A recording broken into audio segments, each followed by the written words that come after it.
way to make something happen, or Dignitas has got to be able to set themselves up for success.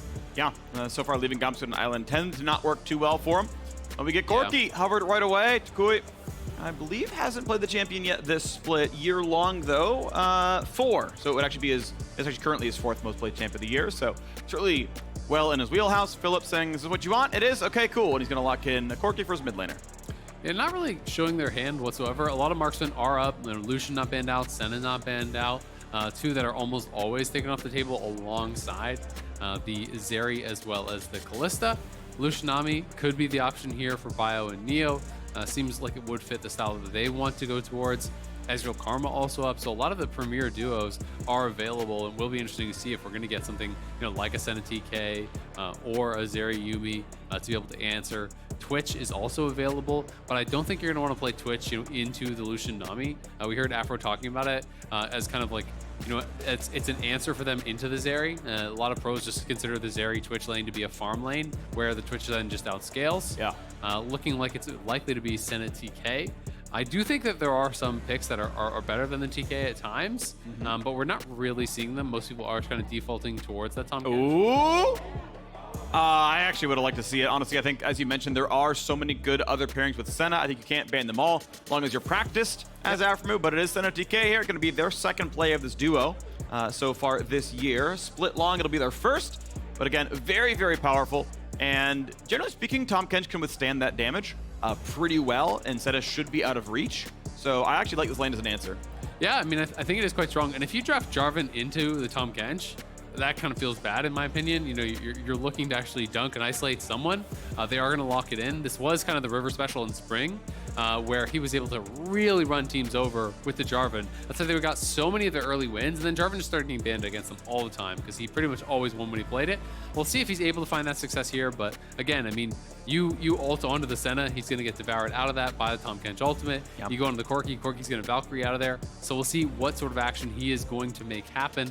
But so much of the Senna TK lanes to me is just the accuracy with Senna with the Q. If you can get those pass-through Qs that are both healing the Tahm Kench and consistently hitting your enemies, you can kind of stabilize or even win almost any matchup. So it really is up to Neo and Biofrost to avoid a lot of those so they can continue to stay aggressive and punish the TK every time he tries to step forward to farm.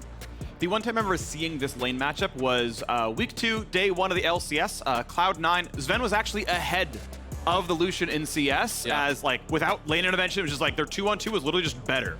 And I would say they outscaled pretty hard because Senna just like the best scaling support.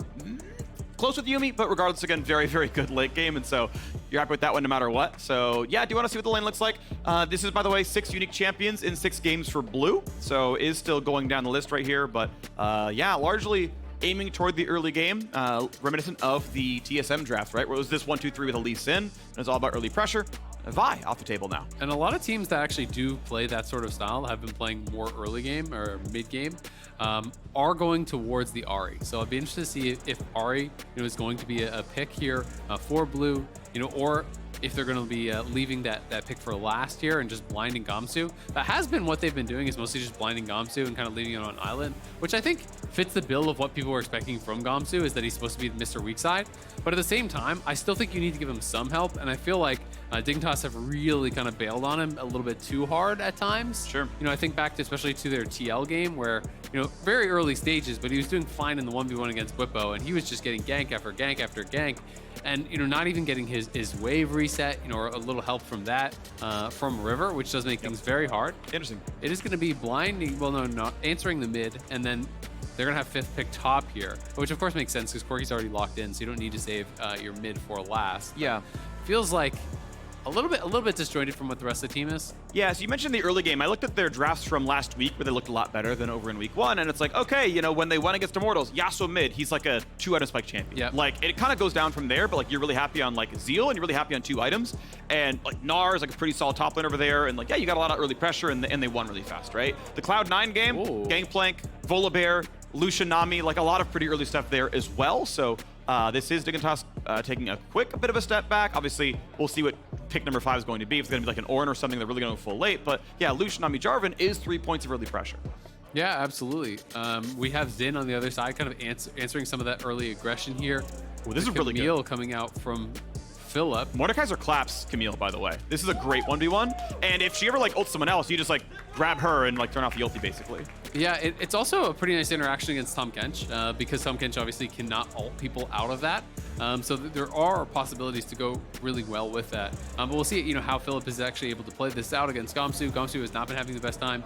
FuYl has not been the most dominant laner, but I will say, for this 19-year-old player, he's doing a lot better than I expected. A lot of people, I think, had very low expectations for him coming out of Academy because he was, you know, rough, especially in lane in Academy. But he's been playing with quite a bit of confidence on the LCS stage, so I've been pleased to see that, and it's going to be fun to continue tracking his development. Right now, he is on Ignite TP, which does give you the ability to sometimes win out in these 1v1s, and He maybe kites with like a package or something, but every Mord ult is a good Mord ult and meaningfully affects the FlyQuest team. I think it's actually maybe the best 10th pick they could have gone for in this draft. I love it here. I think Gamsu is the player of the match for me. I think it'll be really exciting to see what he can do with it. We are, of course, on to the Rift, and we'll see if FlyQuest move it to 500 if they can beat Dignitas, or if Zig manages to tie around 6th place with the winner of Fly. Yeah, it's going to be a really interesting one. You know, Mord, I've found in competitive can be pretty hit or miss. You know, Mord from ahead is really dominant. Mord from behind starts feeling really useless at times because, you know, if you can't win out in the Death Realm, then there's not a lot going for you. I have fed a lot of MOrdekaiser games. There's always someone you can 1v1. I mean, if you're having a really tragic game, okay, you can't, but it's like, yeah, I think I can fight Tahm Kench. I mean, you're not going to die to Tahm Kench, but this is a farming Tahm Kench. So I actually think if you're having a bad game, you just don't kill him during the Death Realm. Yeah. He's not going to kill you. You're just not going to kill him either. At least you turn off his ulti. Exactly. I'm not saying it's great, but at least you can do something. Yeah, there's always something, of course, that you can do. But yeah, you're right. You're a fighter. Without gold, you don't do your job very well. Yeah, so we'll have to see how that laning phase does go. You know, and if they want to play more towards him, right? If you're going to actually 5th pick this on red side, if you're going to try to get this matchup that you're feeling pretty comfortable with, we'll see how effectively River can play towards it, or if he doesn't want to anyway. You know, maybe they just leave him on an island and he just sits under his tower even with the MOrdekaiser, right? Because they do have Lucian Nami on the other side of the map, which is generally where you're going to want to be playing towards. Neo and Biofrost are not leashing. River, of course, going to be starting his blue by himself, where Jose did get a leash there from the Senna TK. So we'll see if Neo and Bio can get an advantage in the 2v2 as a result of that. Yeah, interesting. JoseDeodo actually didn't smite his red buff, actually just autoed it all the way down. I think that's generally incorrect. We saw from River, if your second camp is up, burn your smite. Level 1 is your lowest DPS point, so then smite doesn't scale in damage, right? So as a jungler, if your next camp is already alive, smite and get level 2, your DPS goes higher from there. He's smiting chickens, which, again, you know, not exactly as high DPS, but whatever. We check out the next part of this one is, yes, we get the T-tours of, you know, mid lane trading, top lane trading. Gamsu obviously does take the swipe back, but, you know, as long as he waits out FuYl's passive, generally going to have pressure here. Yep. But the wave is a little bit awkward for him, right? And he knows that Jose got leashed on bot side. So you know that Xin is actually clearing bot to top, which does make you a little bit nervous in this sort of situation where the wave is getting stalled out. Philip did actually a really good job as well of hitting all the tack sweeps. So he was, you know, holding that wave, cannot really fight for the push, but Jose not heading up there, and River is there to cover, so this is a nice little adjustment, not anything too complicated, but this is something that I've felt Dignitas has really failed to do, even just covering the minion wave reset, which can turn your lane from going really well into pretty much unplayable at times if you don't get the help you need from your jungler. It looks like, actually, since River cut out Raptors from his camp, basically kind of sitting around, he's going to be a camp behind. They still may meet for this scuttle, and indeed they will, but MOrdekaiser should have pressure. But there's still going to be a fight here. Smite is up for Jose. It's not for River. I'm surprised he even wanted to try. Toucouille, yeah, I mean, this is always smited. I'm not sure what they're accomplishing. Is going to go jump in, get a slow, but River lost a ton of time. I understand covering top, but he's also just down 2 camps now. Yeah, because he actually skipped the camp. Oh, huge damage. Oh, he's almost dead. Man, they didn't use the Ignite. That is definitely a mistake there. Bio did not use the Ignite. I'm not sure if he was actually not ever in range, but it feels like that should have been a kill there onto Aphromoo. Nearly was, but they don't get it, and he's just going to be able to TP back. And the wave goes down, at least TP, yeah, keeps him safe, but that is the scary part about running teleport. We have seen it more and more, just like, oh, just run TP, it's fine, but that lack of a combat summoner really can matter. An exhaust, a cleanse, you know, a barrier, things like that can change the math. And yeah, if Bio had walked up for Ignite, even a flash Ignite, which, yeah, it feels weird, but that's just first blood. I mean, first blood is just always worth it when you're playing in this sort of an aggressive lane as well. With the wave of the tower, it would mean Aphro would miss out on all of that. They still do create a significant CS advantage, right? You know, they had a 2-wave advantage here on their first base. means that the only buy for Aphro is a Ruby Crystal and a health bot. Like, that is not a happy buy that he got there. On the other side, going to be feeling much better about what Neo is coming back with, and we'll see if they can kind of continue to put on that pressure here. If you can chunk him out one more time now with a TP missing, that is going to mean big things for the 2v2. The wave getting pushed in. Nice little trades by Blue. Obviously wants to get his first strike on as often as possible. I think generally speaking, Viktor has an easier time triggering that rune, and when you deal damage, you turn off your opponent's first strike. So yeah, may actually well be ahead. I'm going to check actually first strike gold income so far, just because I'm very curious. I mean, the laser is definitely a lot easier, right? Corki generally is going to try to walk forward and just proc it with the Gatling gun, because even if you just get one tick of the Gatling gun on them, then yours is active and you can kind of try to trade back a little bit into it. Interestingly, Corki's ahead. So 54 gold earned for the Viktor, 69, nice for toucouille. It's low-hanging fruit. What do you want me to do? The number was there. I can't choose. Maybe the gold lead will grow by 200. We'll get the 2-hit, but. Yeah, Blue, the recall is far enough away that Blue would take a full turret shot, maybe almost 2 if you wanted to stop the recall. Yeah, so, and toucouille was never going to base anyway. That's why he doesn't actually go for it. toucouille has no TP, right? So there's no shot you base with like 3 waves right at your tower against a pre-6 Viktor who has no items. I think if Blue thought it was a real base, you're willing to actually take a tower shot, right? If he's at like 20% HP or something, and you're like, you need this recall.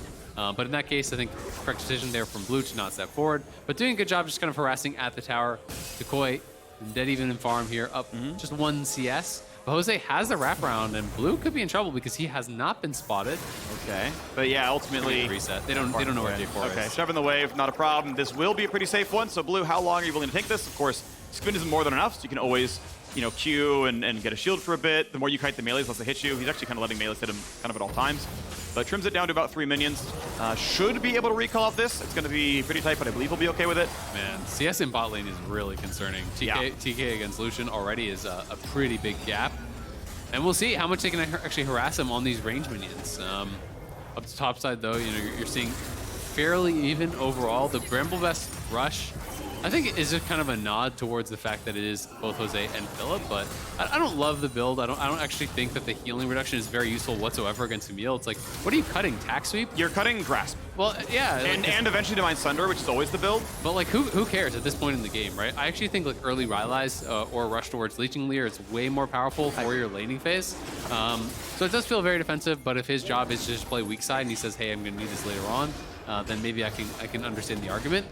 But definitely not a fan. I'd even way prefer Tabby's, because I think Tabby's is super effective against the physical damage topside and also has use against Corki because it cuts a percentage of the auto attack damage. Right, it'll work on his passive. Exactly. So it's like Tabby's are just a really strong item in this game. Move speed is super important for Mord, and it would help keep you safe. But neither here nor there. It doesn't really affect too much, as Neo and Biofrost just going to sit back, knowing Jose wasn't at one side. Huge damage. Blue going to have to flash. Rockets still on cooldown.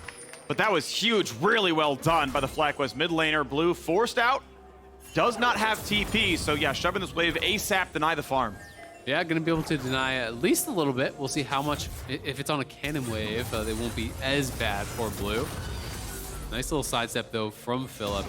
That's kind of how you have to play it. You really want to try to dodge as many of those claws as possible. That is where you really get punished if you get pulled back in, especially on your hook shot. Yeah, so no cannon, so pretty much the entire wave will die to the tower. You save like 7 turret shots. If it is a cannon, you basically lose nothing. They're going to have some of it drop. I think most melees are gone, but it also gives them pressure with top lane pushed in. They still see Mord on the wave. This will be first Herald pretty much on the timer. A lot of that earned by the great trading out of the FlyQuest mid laner, but also just, solid winning out of Philip here as well. So FJ still to gold. Solid 200 lead for the Corki.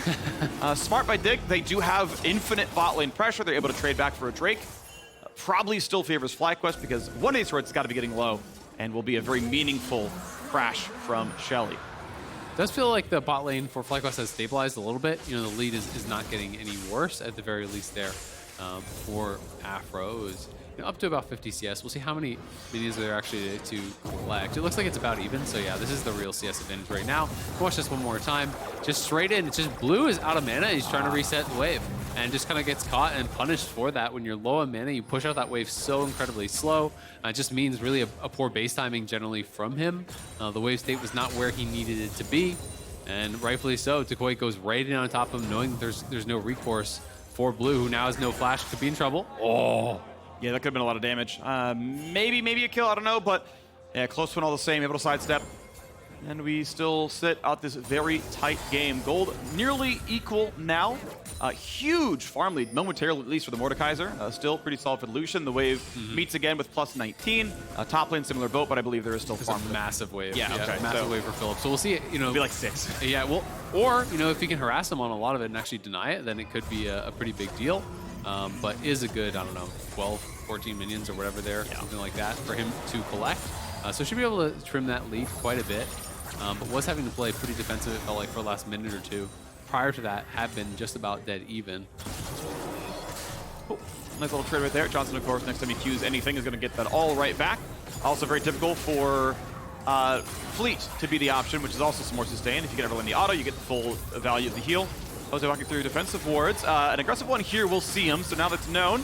Nice double Q, that's a slow into a tongue lash. Jumps away from the eventual route, so no gank. Yeah, good trading though, and I have to say, you know, thus far, J4 not really been able to find much of anything in this early game, right? And if you're drafting Jarvan just to farm, you know, I do like how the Zen scales a lot more. They do have the wraparound here. We'll see if they can find a play. Gonna get much here. Aphromoo gonna go for the W. He's not done so. He chose to grieve for that escape, but that means no way out. First blood finally claimed in the 11th minute of the game. Yeah, well played there. They get down to that bottom side. They do get the kill on Aphro. You don't need to expend the ulti because from that situation, if he flashes, then you use the J4 ulti to follow, and that kill is pretty much guaranteed. Unfortunate, the first blood did not go to Neo, but still a good play here. And we'll see how much they can actually pressure it back around mid lane as FlyQuest is closing in here on blue, wanting to put on a little bit of pressure. They're just going to crash the Herald here, get a bit of gold down as they have no minion wave. Timed enough, though, that it won't get stopped by the minions. It will actually charge him right away. Corki, yeah, too much health to go for plate number 3. Would have loved to. It's always really nice when because Herald almost always does a little bit over 2,000. That's the minimum is 200. Is 2,000 itself. So like, if you can get most of the next plate, do an auto and then solo kill like plate number 3, you end up getting actually a lot of value that way. It's 320 to the mid laner in that case. Not the case here though. And as the wave gets cleared back and forth, it is still that very small FlyQuest lead. The Herald crash basically making up for the first blood in bottom lane. Yep. And we'll see where they're going to try to look to fight because for now, you know, both teams pretty happy to play this early passive game. Lucian and Nami are expecting to continue to stack those dragons. They didn't take like a super fast first dragon by any means. Second one would be around 14 minutes. I'm expecting FlyQuest to probably look to challenge, you know, at dragon number 3. And if both teams are just continuing to play kind of at this sort of pace, that may be, you know, where we're going to look for that next big contest. Unless Dignitas can find more plays, because I think it's beneficial for River with the early Mythic, just continue to look for ganks and continue to try to look for those sort of plays. There's aren't that many to be found, as you know, Corki, Viktor. There's not really a lot of gank setup from the Viktor on the bottom side. It's Johnsun and Afro kind of playing mostly under their towers, and a dive is very difficult against that lane. So not a ton of options for him unless Camille is like really overextended or toucouille is really overextended. Slave goes down again to the bottom lane, 1 plate taken, and we still wait for the next big aggressive play, thankfully for Dignitas. The second Drake comes up soon. It feels like one with all the bot pressure should feel pretty good. Mythic is in for the Viktor, which should even help that one. It feels like this should be pretty comfy. Leeching Lear still on a Divine Sunderer. And as the recalls come in, it is not Unleash Teleport. It'll be 20 seconds after the Drake spawns if they're looking for a ward TP. If the game can be delayed, Gamsu and Philip can TP in really spicy spots. Yeah, and that's something we didn't really touch on with MOrdekaiser is that it's really nice for objective takes. You know, you just ult away the jungler, your jungler finishes off that dragon, makes it pretty much impossible to contest unless Jose builds a QSS, which I don't see him doing anytime soon whatsoever. So you know, it is something to really keep in mind. That is going to make that a lot more complex. You know, if FlyQuest do give up the first couple dragons, then start to challenge at 3, if Gamsu's there every time, well, that fight becomes a lot harder. What a look, and though you can see Philip has actually walked to mid lane. Of course, you can always TP back to top to take a wave as, yeah, Philip is here. He's getting rid of wards right now. JoseDeodo spotting, so it is FlyQuest with all 5 in this river, package on inventory, and they say, yep, you're giving it to us, right? This is ours. We don't care that we're on Scuttle right now. TP burn by the Camille, which now might mean this. That's too early then. Wait, yeah. Okay, that is such a disjoint. If they think they own it, just stick around, lose 100 gold, take a dragon. That is always worthwhile. So Philip, I don't know if the call was, never mind, we can't do it. I don't know, that felt weird. No, but Ward was in base, he TPs away, and they give up Drake. No, they absolutely wanted to actually do that, you know, for sure, because toucouille even picks up package, right? And they're first to make the move. They were first to actually release the dragon. But as soon as Camille TP's top and shows, they know that Gamsu can TP down and they have a 5v4 and they will lose that fight. So all of FlyQuest has to bail out. toucouille, almost. Still really good damage. That package lands, that's flash force every time. Yeah, absolutely. I mean, the slow alone makes it just guaranteed that you're hitting the skill shots. The slow is so significant, plus the burn damage. But definitely a disjoint on the TPs. And that is something that I think Phil is going to have to work on, that I think he has struggled with over these last couple weeks, is that his TPs are often late or not really on the same page with the rest of the team. I do think when you're coming to that LCS level, that's something that's going to get punished every single time. And it felt like, FlyQuest knew it as soon as he shows going top. Just didn't really have any opportunity to try to push for it. Yeah, I understand maximizing, right? Trying to maximize income. Like, okay, cool. Like, we still see more top. It's not unleashed yet. Like, that's okay. Like, he can't show up in time. And it's just like, yeah, the whole thing just like not quite there. 5 seconds difference, and they're fine. But yeah, definitely a mistake. Too bad. 2 Drakes now for Dignitas, as we have a relatively slow game. Just the 1 kill on the board. Second Herald up soon. The first one was killed basically on, in inventory already. Sorry, Jose, I just watched him kill it. So second will be summoned soon. It will always kill mid turret. And then the other turret's actually very low, so mid most likely the direction it goes. Yeah, nice little sidesteps there from Philip. His movement has been pretty good, dodging out on a lot of these Qs and Es, as you definitely have to in this sort of a matchup. But Gamsu not willing to pull the trigger yet on the ultimate. Down on this bottom side is just Aphro by himself. Johnsun trying to get back up here, but with turret plates falling, this tower is just going down very, very quickly. I think they can just finish it, to be honest. Yeah, they know Camille has no TP. I guess they don't see her. No, she's actually fighting with MOrdekaiser. Yes, that's going to be 1. Then we on a 2. A quick chomp for Aphro to maybe spin him back out, get some move speed. Lets him get away from the range. But yes, first turret claim. Gamsu actually takes the solo kill onto Philip. Oh. They knew top couldn't show. They knew mid was locked in. They go for the turret to go for the kill. Meanwhile, Gamsu is crushing it up there. Yeah, Dignitas winning out on both sides. They get that first tower bot. They get the solo kill top. We'll have to see exactly what went down with that. The ultimate on cooldown, so assuming he just uses hookshot and then you ult him in and just try to run him down. Riftmaker complete with that. Gamsu is now going to be really, really strong. Has the tier 2 boots and the Bramble Vest above what Philip has, as they both have their mythics completed. So Dignitas cruising thus far, but the gold's still very, very even. toucouille has been outlaning blue, up a good 20 CS almost at this point. I mean, toucouille is farming ridiculously fast. And he's going to hit 200 CS here right around 17 minutes. Right. There's not enough minions, unfortunately. No. So it's going to be 199 at best, I think, or something like that. Yeah.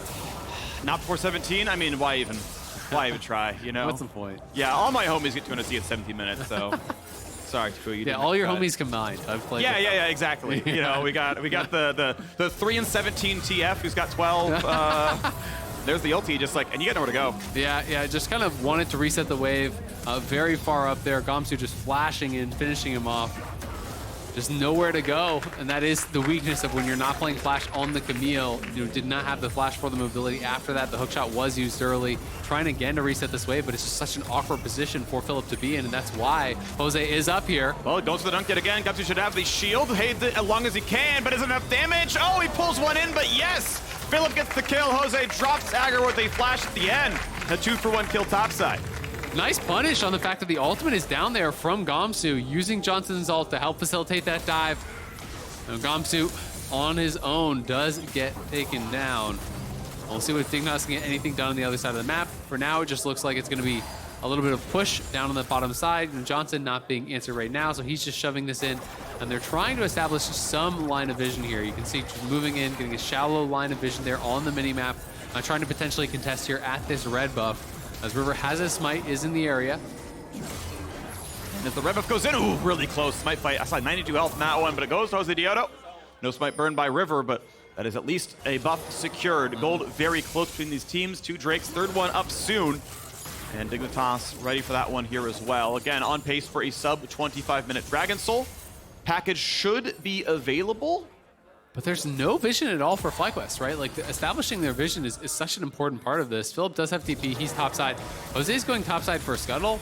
I'm not sure if they're actually going to contest. I kind of feel like they're not, given that toucouille looks like he does not have package yet. So toucouille is not sitting on his package. Philip's topside.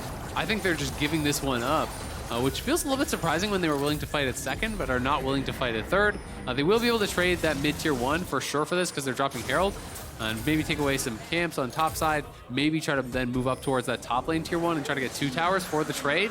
But that is sole point here at 19 minutes for Dig. Still a goal to the Corki though, plus 300 out of him now as we get to see the mid lane go in. Quick engage there in the front line. Ulti out of JoseDeodo, still buying a lot of time there. In goes Jarvan, Viktor stunned for a second, but now Aphromoo grabs him to safety. He's gonna be just fine. No engage, really, no kills to be found. Mid lane wave, and they're gonna cut off most of FlyQuest, so they get some load time of this turret.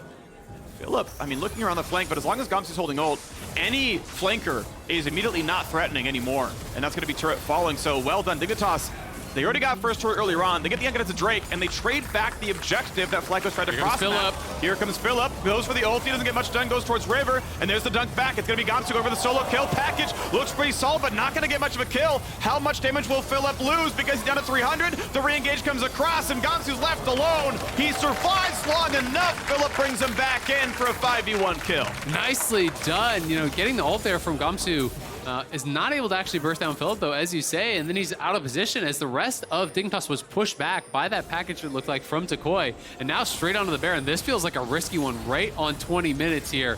With a blue buff Viktor around, they can push him off, but low health bars on Neo, no mana on Biofrost, and now Blue's getting chunked out. Damn, it has the Valkyrie away though. He's just 1v4. Close, okay. Holding him off for longer. I think he's still putting damage down. 140 health left on the red buff. 4k HP. River has a flag, he has a smite, he has an ult. He does have the way to steal it. Expire. But they're gonna flip. Jumps in way too low on the health. Oh, but Viktor's in to make him even lower. A double kill so far. Jarvan drops and Jose still has the smite. toucouille able to get the last shot across. Baron is claimed.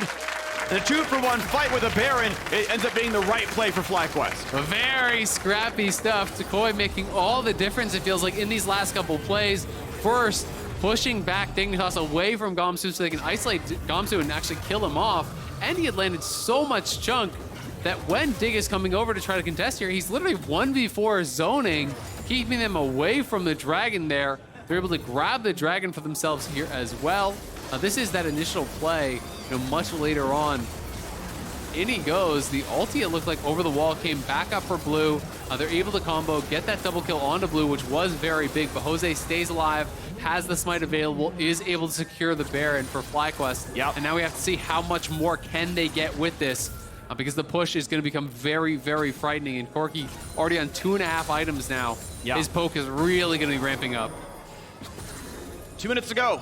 Thankfully for Dignitas, the Baron buff will end before that climactic Drake spawns. But because of the Baron take, I think this Rebel Baron power play may well go positive, may find another tower for themselves, already at 1,500 gold on it. Want to see where they can go from there, but yeah, the items are coming through. Shadow Flame is indeed in for Blue, finished it after the previous fight. Collector in for Neo, so we can really do some decent damage as long as you're not stacking armor, and realistically, few members of FlyQuest really are. Yeah. We'll see if he has the Aphromoo, it's not going to look too great, but if he can actually hit Corki, it's going to be pretty happy for him. Yeah. Afro is definitely not who you want to hit, and I think Jose's probably going to go Death Dance second. Already has Tabby, so he's going to have a bit of armor. But definitely if you can get towards those carries, it will be very effective. And Philip is on Merc Treads with no armor, so he's going to be taking quite a bit of damage from that as well. That is much more of like a 2-item spike build. And we've talked about this in the past. If you want to spike on 3, it's much more building towards like an LDR or PD or whatever, plus the IE. But this is a very strong 2-item power spike.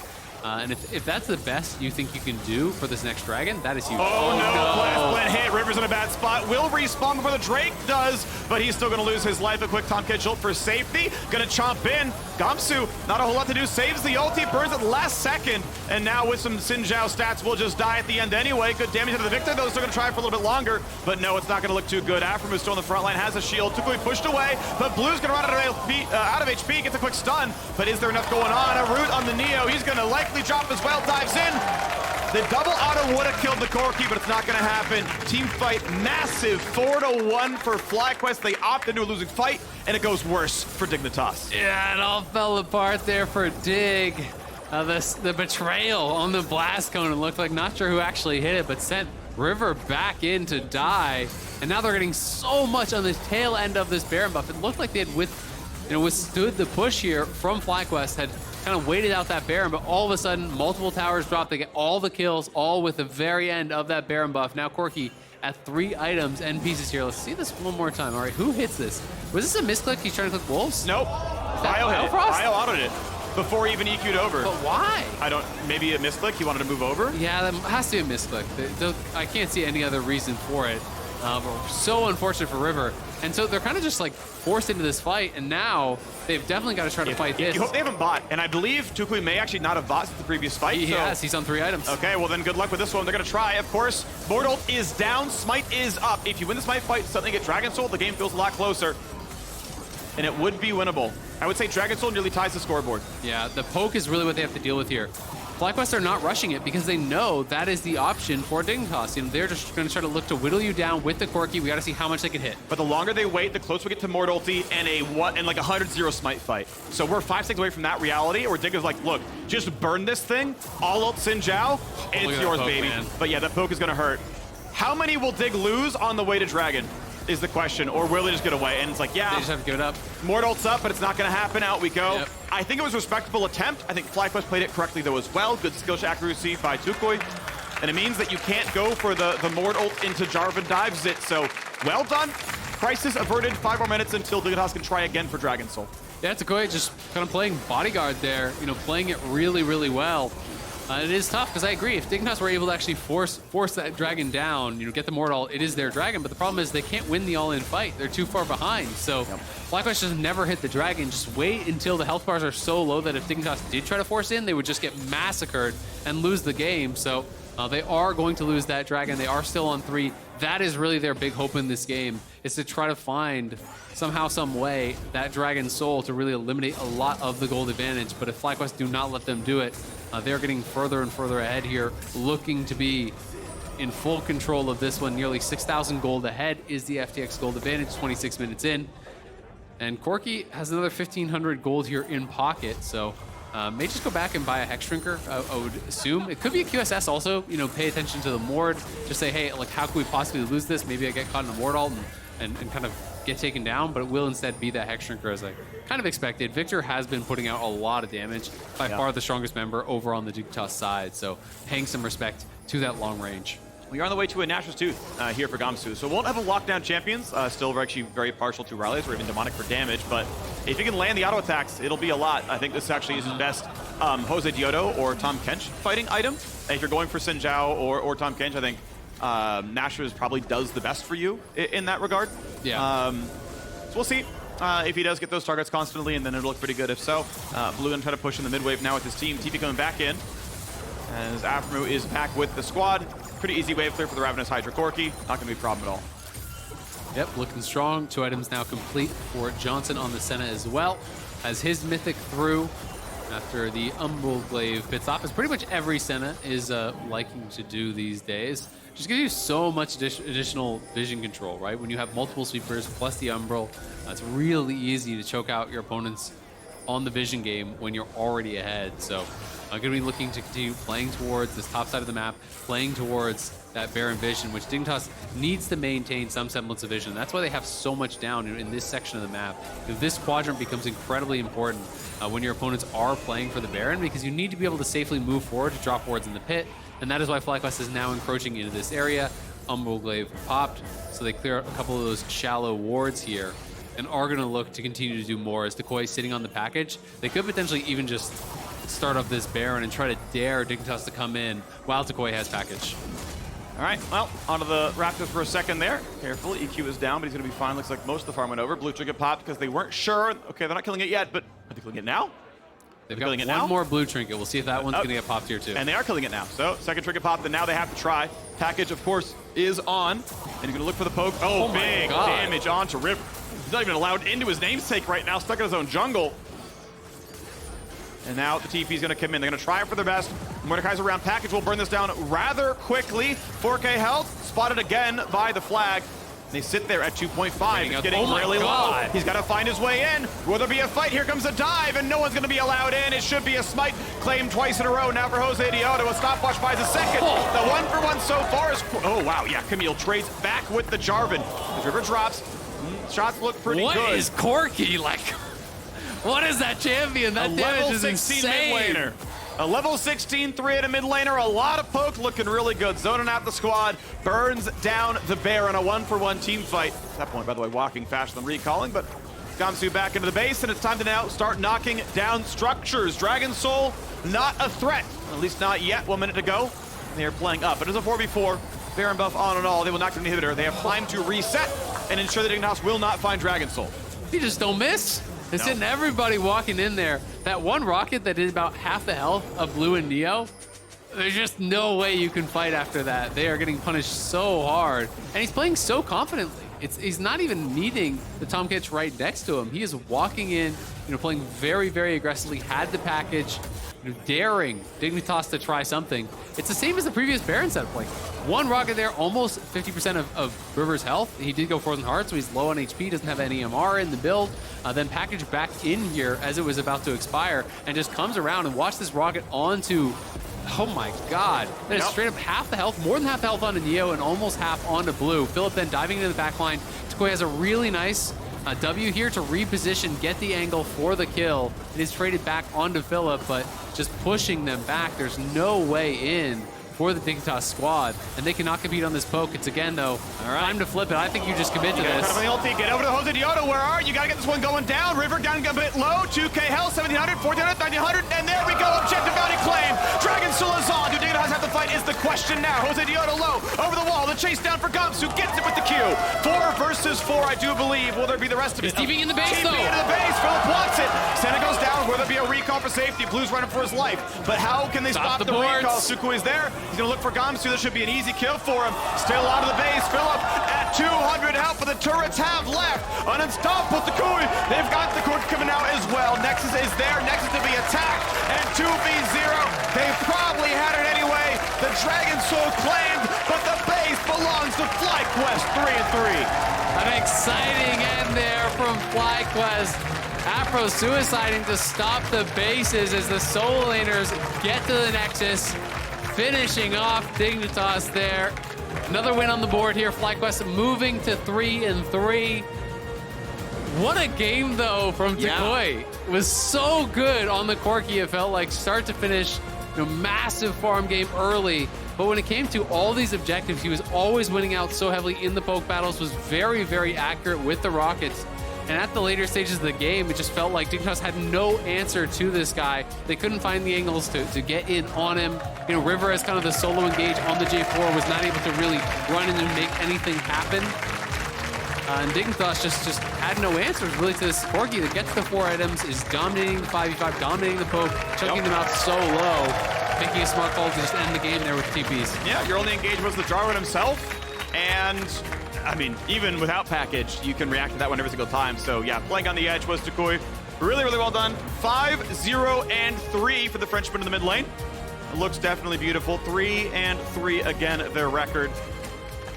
And I mean, what else can you do but give him props for a well-played game? I know this game really flipped off of that one fight in the East jungle where the flag drag over to the blast plant, and it's like, the Dignitas chose to fight. Like, they could have let River die and just ran away. Yeah. And instead, they stuck around. It was a 4-for-1, and the gold went from like 400 to actually about 4,000 in the span of like what happened off that play, and then it was just like, well, good luck doing anything. Yeah, that's obviously a really tough one, right? And those mistakes do happen, but I agree. Sometimes it's more important to just give up the one kill and kind of sacrifice that, try to keep your 4-man squad alive, keep those towers alive, because that really snowballed so much of the game. Here is this final fight one more time. I think Dig makes the right call to just force it, right? Yep. You need this to try to get any sort of an option. So the jungler's in the pit. They have the Mord ult onto JoseDeodo. They secure the objective bounty. Blue was getting a lot of damage out in this fight. It looked like it was potentially a winning fight, but then it's just a smart call here, from Philip. TP straight into the base. He had about 10% HP. I was thinking he was going to actually look to base and recall, TP back for the fight. Instead, he knows, I don't need any health to fight the towers. We just need to actually stop the ports there. Aphro goes in, gives up his life, but he delays those recalls. There's no Baron recall, so it doesn't really matter. He's just walking into them to stop them. Yep. And then as soon as toucouille cleaned up one more man, he joins with his TP as well, guaranteeing the win. So a smart finish there from FlyQuest. Yeah, I mean, it's interesting. I'm curious who identified it, who made the call, because I know earlier on, like the contest for Drake 3 was, I guess, a little bit fumbled, right? Yeah. Where it's just like, he just TPs away, but it's like, but we have package, okay, never mind, I guess we're just gonna hop away from this one. But yeah, that call was really, really smart. So I am curious. I know we probably will hear from someone at some point. but I want to know if it was his own head or someone else's who got him into the base, because it was a game-winning play, and that's always good to see. Yeah, very good call. So now, as we head to our break, a new episode of Players just dropped on Paramount+.